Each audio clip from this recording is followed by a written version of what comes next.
Yo me acuerdo, o sea, era pandemia, estaba sola, entré sola al ecógrafo, era mi segundo hijo, entonces yo sentía que ya sabía cómo eran las cosas, ¿no? Y me acuerdo perfecto verle los ojos a él, al doctor, y me di cuenta que algo no estaba bien. Yo, la verdad es que no entendía cómo podía nacer vegetal si yo sentía que se movía en mi barriga. Como la intuición de las mamás, ¿no? Que siempre está, o sea, desde el embarazo hasta que tus hijos ya nacen y siempre va a estar, ¿no? Y como hay que escuchar esa vocecita interna que te habla. Madres Podcast es nuestro espacio entre mamás. Historias reales de mamás reales como tú y como yo. En esta nueva temporada vamos a hablar sobre temas íntimos, preguntas profundas, lo que muchas veces como mamás no nos atrevemos a decir en voz alta. Vamos a hablar entre mamás, con especialistas, pediatras, ginecólogos, psicólogos y a resolver todas esas dudas y tabúes que giran en torno a la maternidad. Madres Podcast llega gracias a Munay Babies, para facilitarles la vida a los padres en los primeros años de vida de sus hijos. Juguetes, alimentación complementaria, muselinas, lentes de sol, accesorios y mucho más. Para descubrir más, entren a www.munaybabies.com.p. Gracias, Munay. Hola chicas, ¿cómo están? Bienvenidas a un nuevo capítulo. Esta vez es nuestra tercera temporada de Madres Podcast y vamos a hablar sobre un tema que, bueno, a nosotras tres, o sea, a mí y a mis dos invitadas de hoy nos ha pasado y que le pasa a muchísimas mamás y como muchos temas en la maternidad es súper tabú. Vamos a hablar sobre cómo se siente y cómo poder manejar el recibir una noticia difícil cuando estás embarazada, ¿no? Una noticia que sea difícil, complicada, sobre la salud de tu bebé o sobre tu salud misma por parte de tus doctores. Y para eso he invitado a dos amigas, María Fe y Camila, que las dos son mamás, y nos van a contar sobre su experiencia. Hola María Fe, hola Cami, ¿cómo están? Gracias por venir. Bueno, vamos con el tema, ¿no? Hola Mica, ¿qué tal? Bueno, gracias por invitarnos. Yo soy Camila, tengo dos hijos. La mayor se llama Constanza y el menor se llama Ignacio. Tienen 5 y 1 año. Bueno, gracias por invitarnos. Gracias también por invitarme. Yo soy María Fe, soy psicóloga y soy mamá de Vicente y Elías. Tienen 7 y 4 y creo que justo se han conocido hace 2 fines de semana nuestros hijos. Así Ay, que qué coincidencia. Sí. Bueno, y vamos a contar como, o sea, un poco de nuestra experiencia, ¿no? Yo ya le he contado varias veces. Lo mío, o sea, lamentablemente, sí, al final la noticia que me dieron terminó siendo así el diagnóstico, ¿no? Entonces yo sí perdí a mi bebé. Pero, bueno, cuando quieran ustedes nos pueden contar sobre cómo fue esto, ¿no? O sea, cómo fue recibir una noticia tan difícil. Si quieren nos cuentan un poco, sin detalles, sobre el diagnóstico y cómo lo sintieron. Sí, a ver, te cuento un poquito. Yo estaba en la semana 30 de embarazo y fui a hacerme mi control. Fui a la ecografía y en la ecografía vi unas manchas negras en la cabeza de mi hija. Y obviamente me sorprendió, no me pareció que era normal y le pregunté al ecógrafo qué es eso. Y de hecho no supo bien qué responderme. En ese momento me dijo que mi hija podría tener calcificaciones en el cerebro. No me habló exactamente del derrame, que después otro médico me lo confirmó, pero que tenía como calcificaciones y que... Bueno, y en ese momento vino mi ginecólogo y me llevaron a la sala de operaciones a hacerme la punción para sacar líquido amniótico para ver si este era un tema genético. Entonces, bueno, sí, de hecho fue como súper fuerte para mí y para mi esposo que estábamos ahí en la sala viendo la ecografía, encontrarnos con este cuadro en la semana 30 de embarazo con esta niña que tenía manchas negras en la cabeza, ¿no? Así fue como me enteré. Y ya después, buscando segundas opiniones, porque no me quería quedar solo con esa opinión, el primer ginecólogo me dijo que iba a nacer vegetal, pero yo la verdad es que no entendía cómo podía nacer vegetal si yo sentía que se movía en mi barriga. Entonces, para mí, como fue, yo decía, no, esto no se puede quedar acá, ¿no? Entonces, hablé con una amiga, que su esposo es médico, y él me recomendó a un experto en medicina fetal. Entonces fui a buscarlo, esto fue un viernes, el lunes yo estaba a las 7 de la mañana en su consultorio y él la verdad es que nos dio a mí y a toda la familia como mucha luz, ¿no? Porque obviamente esto implica una situación complicada, y nos dijo: tu hija ha tenido un derrame cerebral en la parte izquierda del cerebro, y lo que va a tener es más terapia que un niño normal, porque probablemente tenga algún tema motor que el derrame haya afectado en su cuerpo, pero no van a ser vegetal, me dijo. O sea, tú no puedes abortar a esta niña, ni puedes estar pensando que va a ser una niña totalmente vegetal, porque ella se mueve en tu barriga, que es lo que yo sentía, y va a estar bien, ¿no? Entonces sí va a necesitar más atención que un niño normal, pero la parte cognitiva y de habla no está afectada porque ahí no fue el derrame. Entonces él nos dio como muchísima tranquilidad, y es así que seguimos con el embarazo, ¿no? Qué importante ahí lo que hablábamos, ¿no? O sea, cómo hay cosas que nos pueden decir, pero también hay señales de nuestro propio cuerpo, ¿no? Como tú decías, Cami, yo sentía que se movía y claramente no me hacía sentido con el primer diagnóstico que te dieron. Así es. Como la intuición de las mamás, ¿no? Que siempre está, o sea, desde el embarazo hasta que tus hijos ya nacen, y siempre va a estar, ¿no? Y como hay que escuchar esa vocecita interna que te habla. Totalmente. A mí, bueno, mi caso fue distinto.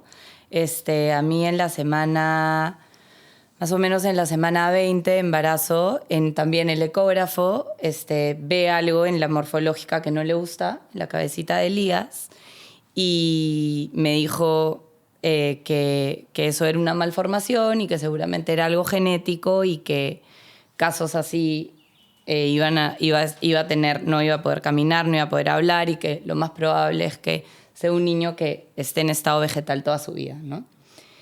Y yo me acuerdo, si era pandemia, estaba sola, entré sola al ecógrafo, era mi segundo hijo, entonces yo sentía que ya sabía cómo eran las cosas, ¿no? Y me acuerdo perfecto verle los ojos a él, al doctor, y me di cuenta que algo no estaba bien. Y salí en shock, ¿no? Porque no me dejaron entrar, en ese momento vivíamos en Chile, no me dejaron entrar con Carlos, y salí y Carlos me dijo: ¿qué tal? Y yo no podía responder, no podía explicar lo que me había dicho, ¿no? Como que sentí que en ese momento había entrado como a estar en una pesadilla, que finalmente Elías nunca tuvo nada, ¿no? Fue una mala interpretación de un ginecólogo, perdón, de un ecógrafo, que se puso en el peor de los escenarios al ver una cosita específica que finalmente no fue nada, pero que yo no lo supe esto hasta que Elías tuvo casi un año de edad, ¿no? O sea, hasta que nació yo me di cuenta que ya, bueno, ahí todo estaba bien, pero siempre estaba este miedo, ¿no? Como, bueno, ya puede, o sea, lo veo bien, ha salido bien, pero seguramente cuando empiece a caminar va a tener algún problema, o cuando empiece a hablar va a tener algo, ¿no? Y como siempre estaba este miedo que estuvo presente una buena parte, o sea, todo el embarazo, pero después una buena parte de su desarrollo, ¿no? Yo creo que al final los médicos, como, o sea, para protegerse también a ellos, como, o sea, a ellos y su nombre y su carrera, a veces también se pueden poner en el peor escenario, ¿no? O sea, exacto. De hecho, lo de ustedes son casos, o sea, fuertes porque es un tema del cerebro, pero también, o sea, te hablan desde, no sé, pues, cómo está de peso tu bebé, cómo está de percentil, y siempre como van a jalar, a alarmar un poco para cubrirse, ¿no?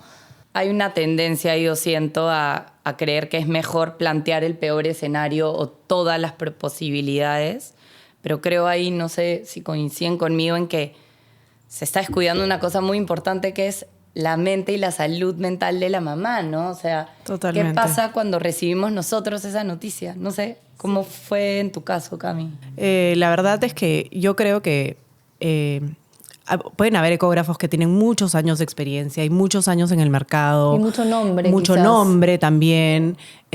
Pero creo que hay médicos ahora mucho más especializados que ven exclusivamente medicina fetal Y yo siempre recomiendo que vayan a estos médicos cuando alguien me habla del embarazo, sobre todo para las semanas que hacen el chequeo morfológico, que son la 12, la 22 y la 30. Me parece que esas son las semanas en las que hay que chequear al bebé para ver el desarrollo morfológico, que vayan a estos médicos porque sí tienen mayor especialización. O sea, yo sí creo que leer una ecografía no es fácil y requiere de seguir investigando, ¿no? No solo quedarse en lo que sabes de hace muchos años atrás porque eres un médico antiguo de repente y con mucho nombre, como dices tú. Entonces, sí creo que hay que investigar un poco más, ¿no?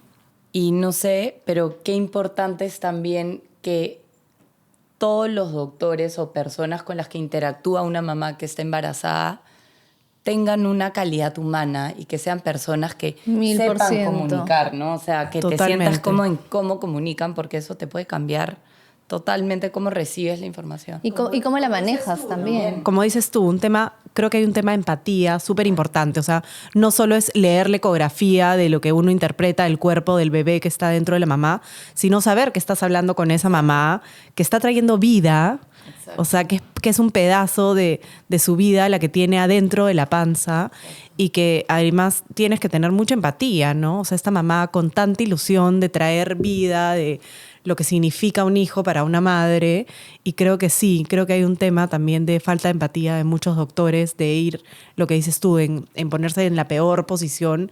Creo que es ahí bueno hasta que ellos puedan recomendar una segunda opinión de médicos más especializados, ¿no? Creo que eso es muy humilde, sea la profesión que sea, pero más aún cuando eres doctor y más aún cuando estás especializado en ginecología, en obstetricia, que estás tocando la parte, o sea, más sensible y más amada de una mujer, que son los hijos, de poder decir, yo ahorita no te puedo decir algo, no es mi especialidad, no soy experto en esto, pero te recomiendo que vayas donde Pepito y donde tal otro doctor, porque ellos sí van a tener como mayor precisión, ¿no? Sí, porque finalmente, además de eso que dices, es como estás en contacto con o sea, depende de lo que digas, cómo va a ser el estado mental de esa mamá, ¿no? Por lo menos en mi caso, cuando me dieron la noticia, yo salí, llegué, lo hablé con Carlos, llamé a mi ginecólogo y mi ginecólogo me dijo, no te preocupes que en la tarde te tengo una receta de ansiolíticos y antidepresivos. Y en ese momento yo dije, además siendo psicóloga, ¿no? ¿En qué momento me has diagnosticado que los voy a necesitar? Claro. ¿No? O sea, ¿en qué momento esto es o sea, esto, ¿no? Y cómo termina siendo, puede ser una catarata de intervenciones que empiezan a aparecer o de decisiones que no están alineadas con lo que realmente necesita esa mamá, ¿no? No, y creo que de lo peor que puede pasar, o sea, aparte del diagnóstico y que tu bebé nazca vegetal, ¿no? Y todo lo que te digan, o sea, de lo peor que puede pasar es que tomes una mala decisión porque no estás informada. Lo que tú dices, Cami, de lo de la semana 12, la 20 y la 30, por ejemplo, en mi caso fue cuando, o sea, mi primer embarazo y yo tenía 26 años, entonces lógicamente mis amigas no eran mamás y yo no tenía idea de que habían estas pruebas que en la semana 12 tenías que ir donde un ecógrafo, porque aparte tienen otras máquinas. O sea, la máquina de tu ginecólogo no va a ser igual de buena en la mayoría de los casos que la del ecógrafo. Entonces, a mí esa prueba, por ejemplo, me la hizo mi ginecólogo. Y claro, es un ginecólogo al que han ido mi mamá, mi hermana, que me trajo a mí al mundo, que tiene la vida de experiencia, todos los reconocimientos, y yo estaba muy confiada. Y Miguel estaba a mi lado, que era quien me acompañaba en ese momento, que esto ha sido ya 2019. Y a ver, si yo no tenía idea, Miguel menos, pues, ¿no? Claro. Porque sus amigos tampoco eran papás. Ahí. Y finalmente él no era la mujer, ¿no? Finalmente la mujer es como la que un poquito más investiga de eso, ¿no? De ahí, cuando ya estaba llegando por la semana 20, tampoco tenía idea que tenía que ir, ¿no? Entonces, en mi caso, por ejemplo, cuando recibí el diagnóstico, que era ese tema del cerebro, que era acranianencefalia, ¿no? O sea, yo cuando me dijeron el diagnóstico, lo primero que dije, cerebro, porque anencefalia ya había escuchado como algo o había leído algo en internet en algún momento de mi vida, pero cuando me pregunta la ecógrafa de turno, porque yo sí fui porque yo sentía esto que decimos, no, pues el cuerpo te habla y yo me sentía tan mal y tuve una pesadilla horrible que me desangraba y que mi mamá estaba a mi lado y dije, voy a ir ahorita a la clínica. Y cuando la ginecóloga me pregunta, la de turno, ¿te han hecho la prueba morfológica? Y yo no tenía idea que era una prueba Claro, no morfológica. sabías qué Ella era. tenía casi 20 semanas. O sea, me la debían haber hecho hace 2 meses atrás. Claro. Entonces yo no sabía qué responderle. Y no sé si les pasó, pero te lanzan como tantos, como que palabras y términos nuevos que te marean un poco más, ¿no? Te Sí, creo que es confunden. súper importante realmente que los médicos te orienten y realmente te digan esto, ¿no? Son tales semanas, son las semanas de las pruebas más importantes porque ahí ves el desarrollo del bebé, ves si se está alimentando bien, ves si el cerebro está creciendo bien, si los brazos, si las piernas, etcétera. Y por eso te dan como que la cantidad de semanas. Y realmente siento que a veces los doctores no se dan cuenta que hablan con una paciente que no tiene por qué tener idea de estos términos. Y no están hablando con un colega suyo, ¿no? Que es otro doctor. Están hablando con una persona una chica de 26 años, como dices tú, que es relativamente joven y que no tiene por qué saber de estos términos. Entonces creo que ahí también hay un tema de empatía que falta por el lado de muchos doctores, ¿no? Que por más de experiencia y años que tengan, tienen que tener como que también explicarle a la persona, a la mujer, en este caso a la próxima mamá, qué es lo que va a pasar, ¿no? En el camino y explicárselo un poco más a detalle. Yo ahí tengo un punto medio en lo que dicen porque sí creo que es importante, ¿no? Saber, y la morfológica y las máquinas, hay algunas más modernas que otras y te van dando diferente información, pero también el acceso que tenemos ahora a tanta información hace que hayan muchas más cosas fuera de la normalidad que se consideren como patológicas, que no necesariamente lo son, ¿no? O sea, que encontrar, como ahora podemos ver como más a detalle las cosas, a veces como una manchita, una cosita así, ya se interpreta y se genera todo un signo de alarma, y muchas veces tampoco lo es, ¿no? Y antes como no tener este acceso al detalle, y nuestras mamás no tuvieron la morfológica, ninguna de esas pruebas, No, ¿no? es verdad. La ecografía de Miguel, que acá tengo un álbum que mi suegra le hizo de bebito, literal se ve una columna vertebral. Y no sé, antes sabías si estaba vivo, y antes, pero no tan antes, de repente como que en nuestra época Sí. podías saber si era hombre o El sexo, mujer. exacto. Nada más. Y ahí va mi punto de que sí es importante, o sea, tener esa información, pero tampoco tomarla como la ley, ¿no? O sea, lo que sale en una ecografía es interpretativo, ¿no? Y además hay cosas que pueden tener una forma quizás distinta, que es como en mi caso, y eso no tiene ninguna repercusión en cómo funciona esta parte del cuerpo, ¿no? O sea, creo que también es importante tomar la información que nos da la tecnología, ¿no? Y los avances con pinzas también, ¿no? Sí, y de repente, en tu caso, por lo que te pasó a ti, María Fe, creo que también buscar una segunda opinión, ¿no? También para ver que realmente lo que dijo uno no necesariamente tiene por qué ser así Porque según el ¿qué pasa diagnóstico, cuando ¿no? tampoco buscas una segunda opinión? O sea, imagínate, Cami, a ti, que yo me acuerdo que Camila y yo éramos vecinas en ese momento y que me contaste la noticia y tenías 7 meses de embarazo. O sea, ya estabas a 2 meses de dar a luz, demasiado ilusionada, habías sentido los movimientos de tu bebé, habías ido a varias ecografías, estaban súper ilusionados tú y Álvaro. Imagínate que le hubieran hecho caso al primer ecógrafo, ginecólogo, que les dijo que aborten a su hija a los 7 meses, que para colmo, a ver, eso es totalmente ilegal. Está prohibido, de hecho, podría ir a la cárcel por abortar a las 30 semanas en este país, ¿no? En este país está prohibido. Sí, o sea, de hecho es una decisión muy difícil, pero claro, nosotros sabíamos que no nos íbamos a quedar solo con una opinión, ¿no? Y por eso buscamos más de una. De hecho, no solo fui a un médico de medicina fetal, sino fui a 2. Fui a 2 y ahí fui a 2 ginecólogos más, entonces, para buscar muchas opiniones, ¿no? Pero sí, claro, entiendo tu punto, ¿no? Que no todo el mundo busca esto y a veces, claro, de repente pueden haber pérdidas o abortos de bebés que sí estaban bien, ¿no? Entonces, eso y es incluso poner eso es en súper riesgo la triste. vida de la mamá también, ¿no? Sí, sí. Siempre pones en riesgo también la O sea, vida de la siento que mamá. cuando te dan esa noticia, en verdad tiene que ser muy delicado porque, o sea, de verdad que la salud mental, como tú dices, es tan importante y me gustaría que cuenten un poco cómo, bueno, yo en verdad casi me muero, yo sentí que el mundo se me caía, o sea, tengo ahí grabado esos ya ni siquiera sé si fueron minutos que pasaban como segundos y al mismo tiempo pasaban como horas porque era inacabable y sentía que se me estaba cayendo encima el mundo, era como todo oscuro y que nunca iba a salir de eso, pero ¿cómo se sintieron? O sea, ¿qué sintieron exactamente? ¿Y qué las ayudó también? ¿Qué herramientas? ¿Qué, no sé, buscar de repente ayuda o practicar, no sé, meditación, etcétera? ¿Las ayudaron para salir de eso, no? Para mamás que quizás ahorita han recibido una mala noticia o que han tenido que tomar una decisión de no tener a sus bebés o que han nacido los bebés y sí, efectivamente, el diagnóstico se cumplió. Yo me acuerdo que yo también, igual que tú, pensaba que estaba dormida, ¿no? En una pesadilla. Me levantaba en las noches a decirle a Carlos, mi esposo, ya, levántame. O sea, ya, dime que esto es un sueño, no un mal sueño.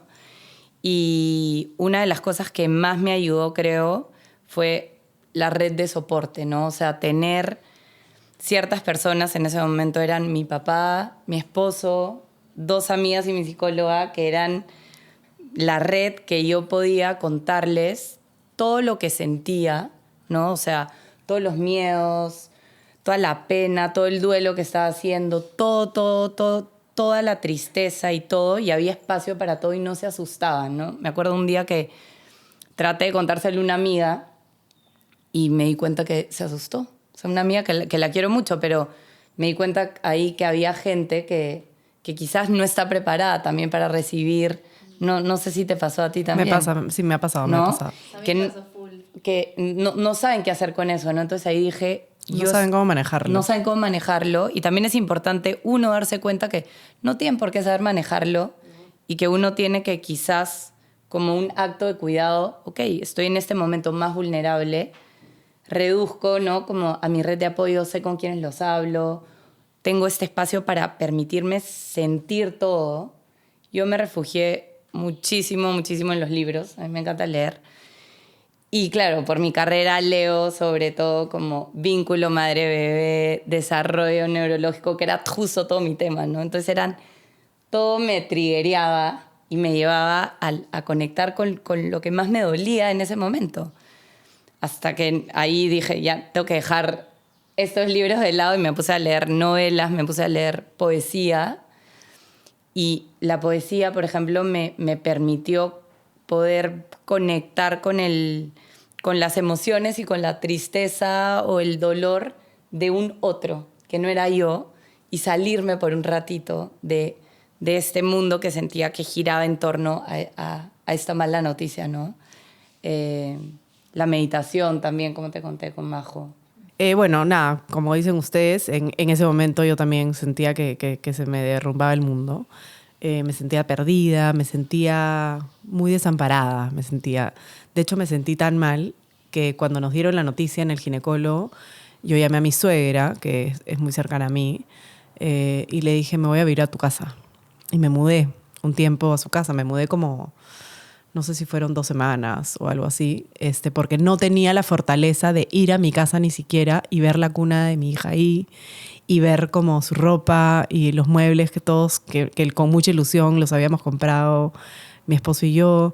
Entonces me acuerdo que también me pasaba lo mismo en la noche, ¿no? Pero a mí me pasaba, no le decía a Álvaro, no, despiértame de este sueño. Yo más bien no quería despertarme en el día. O sea, me costaba meterme a la ducha al día siguiente, me costaba mucho avanzar, y creo que a los dos, o sea, a mi esposo y a mí nos costó, creo que al comienzo mucho como salir adelante, pero esta noticia, cuando fuimos donde este médico y nos dijo, su hija ha tenido un derrame, esto es real, ya pasó, pero va a estar bien y la van a tener, eso nos ayudó a sacar como mucha fuerza de adentro y decir, ok, vamos a seguir adelante y vamos a afrontar lo que tengamos que afrontar con ella. Las terapias, los médicos, la operación, lo que fuese. De hecho, a Constanza la operaron cuando tenía 3 años, porque este tema tenía que operarse en algún momento, ¿no? Entonces, gracias a Dios, la operaron, salió todo súper bien y ahora es una niña increíble, que va al colegio normal, claro, que tiene pues un poco de digamos, no monta bicicleta todavía porque le cuesta, no sabe patalear bien en la piscina, entonces todavía usa flotadores al tener 5 años y todos los niños ya se tiran, se meten a la piscina. Ella le cuesta, ¿no? Un poco eso más porque le cuesta patalear con el lado derecho, le cuesta el tema del pedal de la bicicleta con el lado derecho, entonces por eso todavía no se siente segura en una bicicleta. Y tiene algunas limitaciones con el pie derecho, pero que los va a superar. Y lo hemos hablado con muchos médicos y ella va a estar bien, ¿no? A mí lo que más me ayudó en ese momento es, bueno, hice terapia, lo mismo que tú. Tengo una prima que hace Reiki, me hizo mucho Reiki, le hizo mucho Reiki a mi barriga. Y ella también me decía, van a ser bien, va a estar bien, confía. Yo soy súper católica, me fui al Señor de los Milagros, me puse hábito, rezaba mucho, me ayuda mucho ir a la iglesia a mí. Hice yoga también, hice meditación. Más que yoga, hacía meditaciones con una persona que me ayudaba mucho a calmarme, a estar tranquila, ¿no? Eso para mí también fue La verdad clave. es que yo creo que, no sé, en mi caso usé todas las herramientas que podía para tratar de estar bien y sobrellevar estas siguientes 8 semanas, que fue cuando ya nació Constanza, y verla crecer poco a poco para yo estar lo más tranquila posible y llevar el embarazo también tranquilo, lo que me faltaba del tiempo, ¿no? Creo que el momento, y creo que lo has dicho, el momento donde aceptas lo que es, a mí también me cambió. Creo que fue un momento de quiebre, ¿no? Ok, esta es la noticia y ahora que acepto y también acepto lo que viene con eso, ¿no? El dolor, la tristeza, ¿qué hago con eso, no? Entonces, cuando cuentas que el doctor te dice, esto es, pero esto es todo lo que pueden hacer, ¿no? Justamente como mostrarte todas las posibilidades.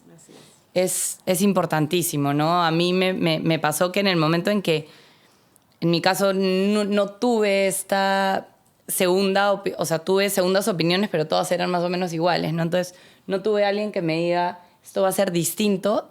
O va a estar todo bien. Todo va a estar bien, pero cuando yo acepté lo que era, dije, ahora yo voy a seguir cómo seguimos de acá para adelante. No puedo seguir en esta tristeza y lamentándome esta noticia o me preparo para lo que viene, ¿no? Entonces, nosotros hicimos muchas cosas y me acuerdo, en el momento en que con Carlos hablamos, dijimos, vamos a hacer que este niño tenga la familia más chévere de todas, ¿no? Entonces poníamos música, cantábamos y recién ahí empecé a poder comprarle ropita, pintar el cuarto, ¿no? Como conectar, pero con lo que venga, ¿no? Era como, hicimos espacio y dijimos, va a ser lo que venga, pero que como venga, va a encontrar lo mejor acá, ¿no? Y creo que eso nos conectó. Ese fue un punto de quiebre importante. Aparte que nadie se espera recibir tan malas noticias, ¿no? O sea, yo me acuerdo que en mi caso lo primero que le pregunté a la doctora es si había solución, si se podía hacer algo, ¿no? Que me diga, como que me dé una luz. Y yo también fui a ver a un montón de médicos. En mi caso ya el ginecólogo, o sea, yo cambié de ginecólogo así inmediatamente, como al día siguiente ya había conseguido otro ginecólogo que me atendía a las 8 de la mañana, un domingo. Es más, ni siquiera me cobró la consulta. Fue muy, muy lindo. Y él ya me había dicho, en verdad, lo siento. Me acuerdo que me agarró y me dijo, lo siento. Yo me moría por tener hija mujer ya. Y le pregunté, ¿es mujer? Y me dijo, sí, es mujer. Y en verdad, lo siento mucho. Y me acuerdo que ese día había un solazo y para mí fue terrible. O sea, era como para mí el día más triste, por más que el día estaba precioso, o sea, con un sol maravilloso. Y yo ya iba donde los otros médicos porque era una segunda, tercera, cuarta opinión para poder, en mi caso, hacer un aborto terapéutico, ¿no? Pero igual, esa esperanza, o sea, así sea un 1% de esperanza, no la perdía, ¿no? Entonces, rezaba en las noches y me levantaba al día siguiente que tenía como consulta con el siguiente doctor, pensando, de repente me va a decir que todo va a estar bien. Hasta que, bueno, finalmente te das cuenta que no. Y es lo que tú dices, o sea, creo que al inicio para mí fue como 5 días no me bañé, de verdad, hasta que decidí pararme de mi cama. La red de apoyo es muy importante. También conversarlo si necesitas conversarlo, ¿no? Saber con quién conversarlo, creo que es importante. ¿Y qué necesitas? Porque hay gente que quizás no quiere conversarlo y que necesita estar en su casa sola, o con su mamá, o con su esposo, o con su amiga X. Exacto. Y luego creo que después de ese proceso de dolor viene como una negación también, ¿no? Y después ya viene la aceptación de decir, ok, esto me está pasando, en verdad, si tú no lo sacas adelante, nadie lo va a sacar adelante por ti. Yo creo que ahí, para poder llegar a esa aceptación, tiene que haber como un acompañamiento bien auténtico, ¿no? O sea, bien auténtico y de poder mostrar esto que estás sintiendo, o sea, todo, y desde ese lugar uno ya puede tomar una decisión, una perspectiva distinta, no sacar esta fuerza, esta resiliencia, ¿no? Así es, sí, es complicado y como dices tú, creo que hay personas que saben manejar este tipo de casos, ya sea amigas, familia, papás, etcétera, y hay personas que no saben cómo manejarlo. Y está bien y al final todo es un tema de experiencias vividas también en el pasado. Hay gente que tiene más capacidad de ponerse en tus zapatos, ¿no? Sí. O sea, en general, gente que es más capaz de ponerse en los zapatos del otro. Por ejemplo, a mí me costaba mucho salir de mi casa porque sentía que socialmente, o sea, justo era verano y fue verano y vino la pandemia y no más de lo que me pasó a mí. O sea, me pasó esto y 4 meses después empezó la pandemia. Y esas últimas salidas en verano que yo hacía todo mi esfuerzo por salir, al final me daba cuenta que me hacía peor porque la gente estaba en otra y muchas veces no te hablan del tema de, oye, ¿estás bien? O por lo que tú dices, ¿no? Porque no saben cómo reaccionar a lo que tú les vas a responder. También hay una parte de la realidad o la fantasía que está en la cabeza de todos, porque me acuerdo que, por lo menos en mi caso, me preguntaban como, ya va a llegar, ¿estás contenta? Como, ya le compraste el coche, claro, ¿no? sí. Hablan de todo lo superficial. Y en ese momento decía como, estoy viviendo un duelo, ¿no? O sea, pero sabiendo el diagnóstico. No, yo sí fui muy reservada con eso, ¿no? Entonces, creo que eso nos da también este otro punto de vista, que es que no necesariamente sabemos lo que la otra persona cómo está viviendo esa maternidad, ¿no? Y eso también tiene que ver con mamás que de repente no hay una mala noticia, pero están con mucho miedo, y si uno está solo celebrándoles la parte como de ilusión de la maternidad, no es solo esa parte, ¿no? Hay una parte de la sombra de la maternidad, de los miedos, que la gente no habla, ¿no? Claro, sea mala noticia o no. O no. O sea, puedes porque estar puede ser aterrada. un embarazo que te llegó de sorpresa y no lo esperabas. Exacto. O quizás, no sé, pues te quedaste sin chamba justo en ese momento. Exacto. O falleció alguien en ese momento muy cercano, etcétera, etcétera. O en general, ¿no? O sea, creo que igual el embarazo, por más lindo que sea, creo que es duro igual, y creo que igual la soledad después de la lactancia, por ejemplo, que yo le he vivido más con mi segundo hijo,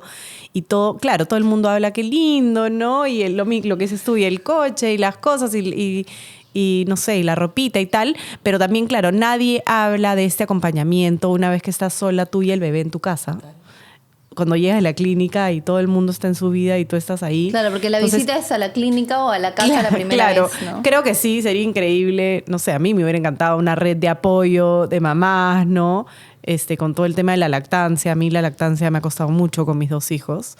Entonces, pero bueno, nada. Eso es un tema también, creo que es muy personal, ¿no? Yo soy muy de estar con gente, entonces creo que la lactancia ahí con tú y tu bebé tan chiquito es como algo muy íntimo también, ¿no? Sí. Entonces... Y que te puede gustar o como no te puede gustar, o sea... Sí. Yo digo abiertamente que a mí la lactancia no me gustó. No me gusta dar de lactar, o sea, para mí no fue un momento de conexión con mis hijas, fue un momento como bastante tedioso, porque yo siento que con mis hijas he conectado mientras las bañaba, mientras las hacía dormir, en las madrugadas durmiendo juntas, cantándoles una canción, cambiándoles los pañales, saliendo a un paseo juntas por el parque, etcétera. Y a veces puede chocar como que una mamá diga, no me gustó esto, o... De hecho, a mí mi psicóloga me hizo ver que la conexión no era solo la lactancia. Porque cuando yo, a Constanza, como yo estaba tan asustada por lo que había pasado, ella igual salió de mi barriga y se la llevaron a hacerle una resonancia y tal, mi psicóloga me dijo, no te preocupes, no creas que la conexión es solo si le das de lactar. O sea, si le das fórmula también hay conexión, porque igual le estás agarrando la mamadera y mirándole a los ojos mientras le estás dando la mamadera. Tú me dijiste eso, a la me bebé. acuerdo, una vez que te pregunté. Sí, y lo que dices tú también es súper valioso. O sea, la conexión está en qué tanto estás con esta bebé cuando la haces dormir, cuando la llevas al parque, cuando la cambias, cuando le cambias el pañal. O sea, la conexión no solo está en el apego de la mujer, ¿no?, dando de lactar. Hay muchos otros tipos de conexión que tú puedes lograr con tus hijos. Y yo, gracias a Dios, al día de hoy, sin darles mucho de lactar a ninguno de los dos, al segundo le di obviamente mucho más que a la mayor, pero tengo mucha conexión con ellos, ¿no? Y son muy cercanos a mí. Exacto, es que al final el momento de darle de lactar es un momento para aprovechar y conectar, pero puedes conectar de 1000 formas, ¿no? Mi reto con la lactancia era justo el contrario, ¿no? Yo les daba de lactar y no podía, no. Entonces necesité de Carlos que me diga ya, ¿no? Tienen 1 año y medio, ¿cómo hacemos? Pero ya, ¿no? O sea, claro. A mí me costaba justamente lo contrario con la lactancia, que también es un reto, ¿no? Como, ¿y ahora cómo? O sea, porque había una parte que sentía que se iba a romper, ¿no? Entonces también saber que, o sea, el reto en la lactancia puede estar en todos lados, ¿no? En empezarla, en mantenerla, en terminarla, ¿no? O sea... Y también, no sé si les pasó, pero cuando recibes ese tipo de noticias difíciles, también como siento que tú como mamá te flagelas un poco porque puede haber un poco de culpa de como que tu cuerpo no está funcionando bien o que tú como mujer has fallado un poco y te metes, o sea, de lleno a querer ser como mamá perfecta o querer como sanar, curar, tapar todo eso que te han dicho para estar con tu bebé, ¿no? O sea, como me han dicho esto, en verdad, o sea, siento que soy en parte culpable de que mi hija tenga esto o tenga el otro, entonces quiero cubrir todos los parches a costa de lo que sea. Claro, yo tuve la pérdida, no pude hacerlo con esta bebita, pero cuando nació Inés, yo dije, me voy a abocar hacia el 1000.000.000%, que al final me hizo un montón de daño porque yo no salía de mi casa, no concebía hacer nada más. Yo, la primera vez que dejé a Inés, que fueron creo que 3 horas, que la dejé con Miguela, tenía 8 meses. Era la primera vez que salía de noche de mi casa, 8 meses, porque yo estaba con esta culpa también de... Siento que en mi embarazo anterior como que no pude cumplir con lo que yo quería y lo arrastraba, entonces a esta bebé le voy a dar todo, todo y más a costa de lo que sea. Creo que ahí también estás hablando de cómo hay un montón de cosas que escapan de nuestro control, ¿no? Y en ese momento creemos que podemos controlarlo todo y muchas cosas no dependen de lo que hagamos o dejemos de hacer, ¿no? Y eso es importante, o sea, que sepas que si eres una mamá que está pasando por una noticia difícil, el diagnóstico que te den, si tu bebé quizás no viene bien o de repente no estás disfrutando el embarazo, en verdad no es tu culpa, o sea, no es que tu cuerpo no funcione o que lo has hecho mal o que... Yo me culpaba mucho porque decía, seguro es porque no tomé el ácido fólico, entonces debe ser mi culpa y no lo he tomado y lo he debido tomar, pero, ¿me entiendes? Y al final, no, o podría ser que sí, pero... Se dieron las cosas como se dieron y al final tienes que como agarrar el toro por las astas. Mi culpa, no sé en tu caso, Cami, pero mi culpa era súper perversa. O sea, yo buscaba explicaciones y la única explicación que daba era, tú te confiaste en que la maternidad era muy fácil, ¿no? Porque mi maternidad con Vicente, que es mi hijo mayor, yo la había disfrutado, lo había hecho...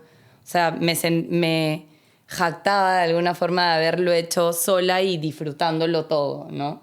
Entonces sentía que este era, a ver si puedes con esto, ¿no? A ver, te mando este reto, o sea, la vida me está mandando un reto, a ver si es que te sigues creyendo tan buena mamá después de un reto así, ¿no? O sea, era súper duro, ¿no? Claro, Sí, sentía que era como la manera en cómo yo había, o sea, el gozo con el que había vivido lo primero había estado siendo como el martirio de lo segundo. De lo segundo, no claro, sé, claro. algo así.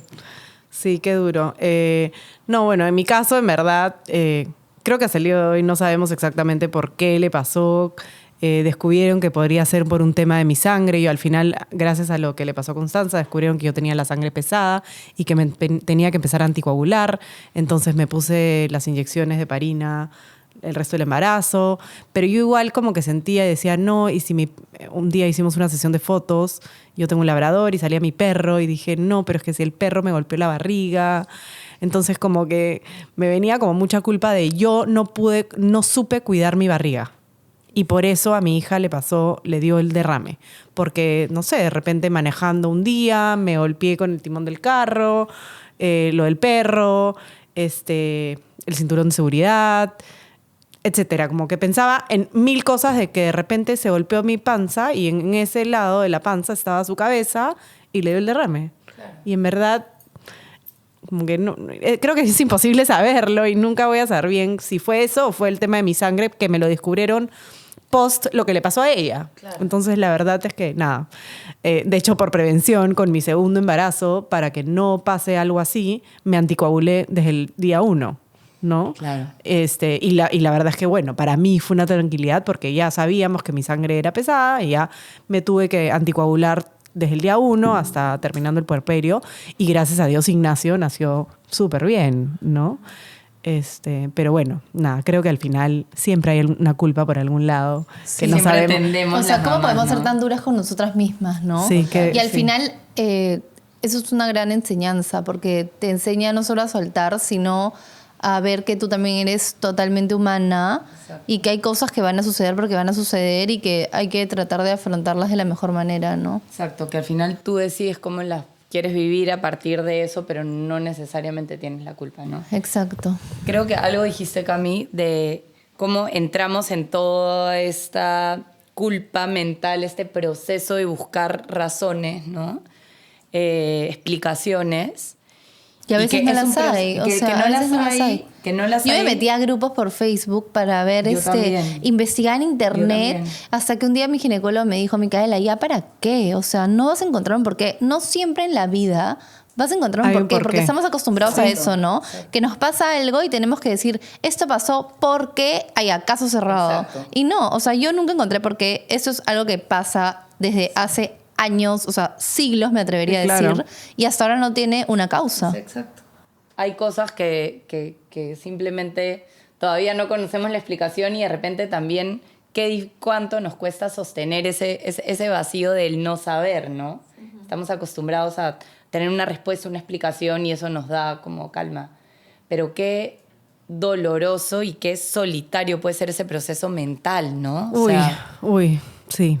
Sí, la verdad es que es muy, muy duro. Y yo creo que, o sea, a ver, siempre para mí cuando pienso en los episodios que voy a grabar en la temporada, que son 12 por temporada, en verdad pienso en situaciones, experiencias, anécdotas, como vivencias de mamás que ayuden, ¿no? Entonces, como ya para ir cerrando un poco, mi idea siempre va a ser como ayudar a otras mamás, ¿no? Que creo que es algo que cuando nos pasó a las 3, eso que te dan el diagnóstico y te quedas helada y sientes que es el fin del mundo y que tu vida ahí mismo acabó o no va a volver a ser la misma nunca más.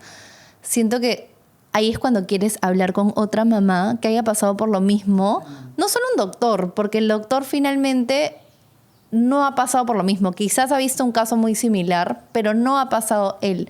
Pero una mamá que te diga, oye, escúchame, tranquila, todo va a estar bien, vas a salir de esto y vas a salir bien de esto.